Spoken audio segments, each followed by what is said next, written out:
Hello everyone, welcome back to Wild West Garage. Pretty exciting day for me anyways in the shop. I've got a new piece of equipment. I'll give you a little sneak peek of it right there. Anyways, this is something I just built here in the shop, and so if you've been watching my videos of me shaping metal, you probably may or may not have noticed that I don't have an English wheel. I think I may have talked about an English wheel on some of my videos, but anyways, so without rambling on too much, maybe I'll just turn the camera around and show you what I did. Alright, here it is. Paint's still wet. Actually, I just got to grab something here. So you might want to take note of that. I'll talk about that in a minute.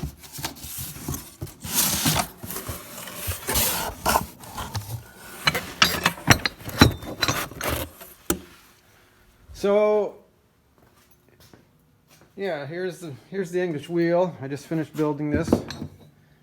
I do have, as you might have seen down there, figured out what that was. That's the top. I guess they call it the hammer wheel, and a box full of anvils. So I've already made a video of how I built this thing, and I'm gonna put a link to that at the end of this video. I'm gonna be releasing both of these videos at the same time.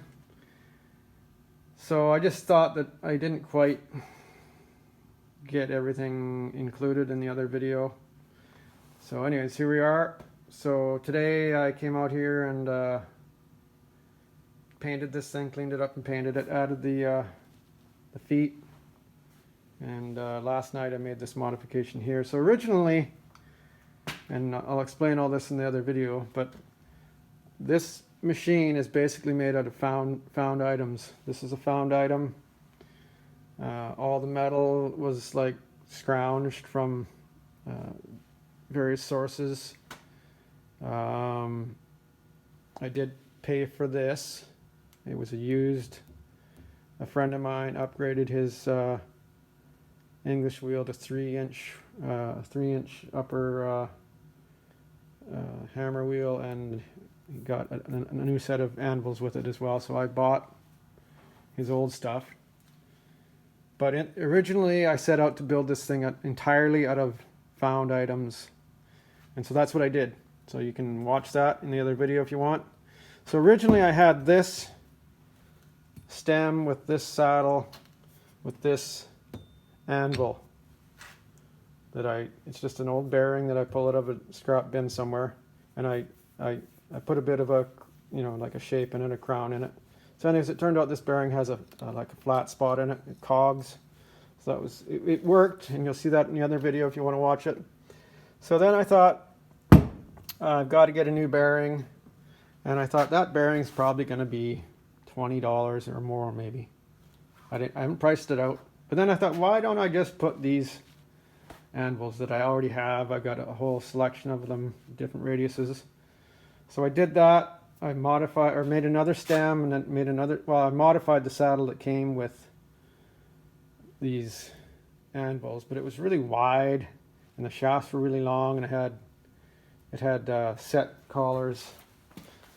I'll show you. It had all these set collars, and I just thought that was just kind of, I don't know, I didn't like it. So my idea is to keep everything narrow. If you're working a panel that's got a lot of curve in it, it's going to come down here and touch stuff.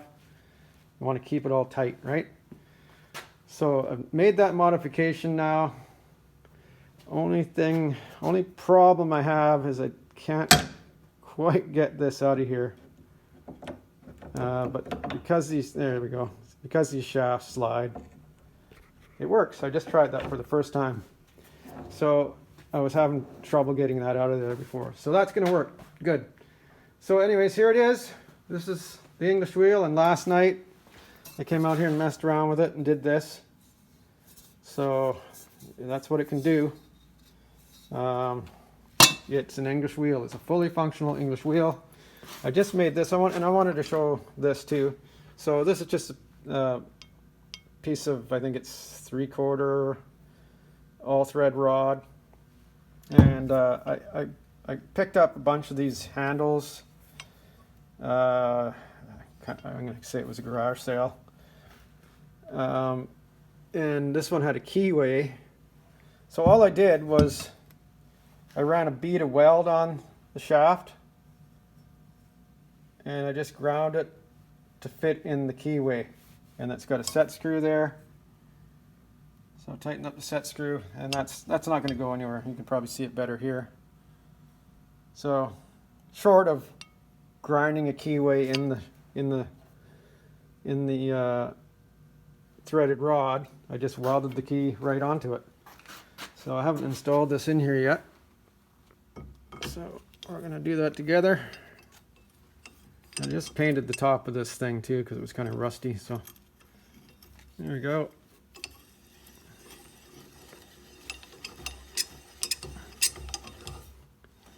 So up goes the anvil.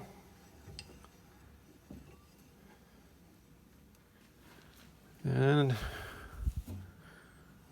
we could probably go straight to some wheeling here.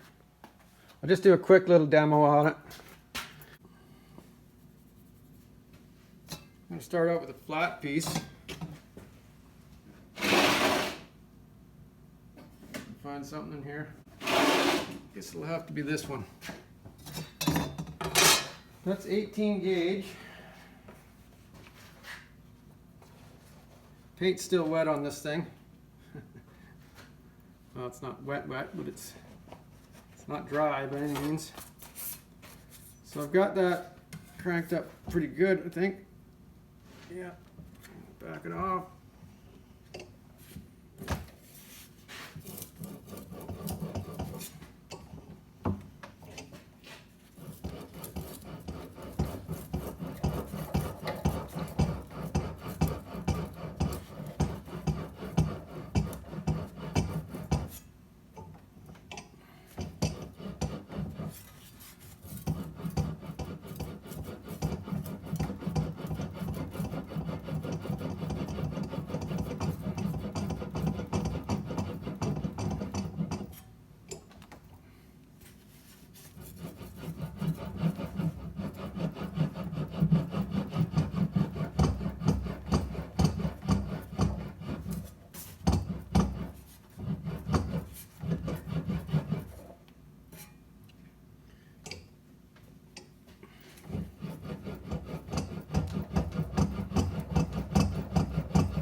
So I've never had an English wheel of my own.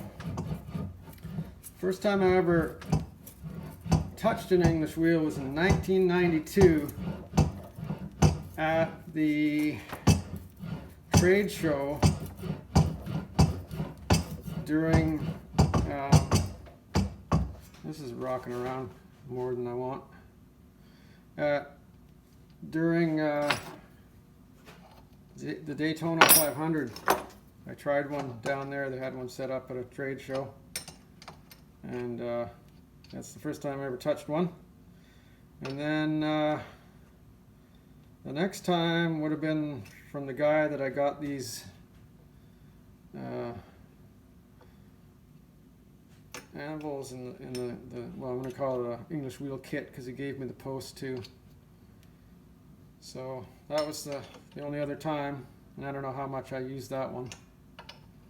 But I'm excited about having this. I've always wanted one, and now I have one. So the reason you might be, well, I explain all this in the other video, so you're going to have to watch that. Why I didn't build a full-size one. And the nice thing about this now is I won't have to have a separate set of anvils. I can just interchange them, but when I do build a full-size wheel, if I ever do, I mean, this might I'm kind of I do things out of necessity. I wanted to, I felt that I needed this machine to continue with this cab build, because well, I could have done it without it, but I wanted to, the next cab corner I build, I'm going to use this machine to do that. So I think this is enough. Now we'll be able to see that that's crowned up, and I think that's pretty effective. And considering this is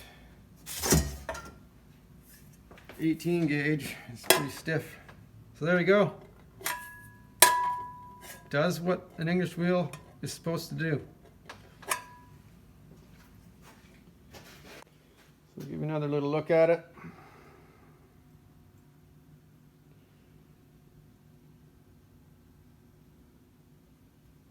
Just painted it with some Krylon with a brush. Looks good from far. I'm not going to say it's far from good, but I think it's really good. I'm stoked. I'm really looking forward to working with this machine, seeing what it can do, learning. So there we go. Can you tell I'm happy? I'm happy. Really looking forward to using this machine to build some parts. Like I said, something I've always wanted. Well, not always, but for a lot of years. And I probably could have gone out and bought this thing for the time it took me, but I like to build things.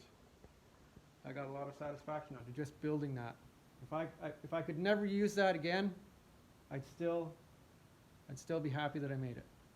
So anyways, I think I mentioned in my last video that I had 513 or so subscribers. I just checked this morning. It's up to 530. And so thank you everyone. And so I'm really looking forward to providing some interesting content to keep you coming back. So I'll just say thank you and see you on the next one.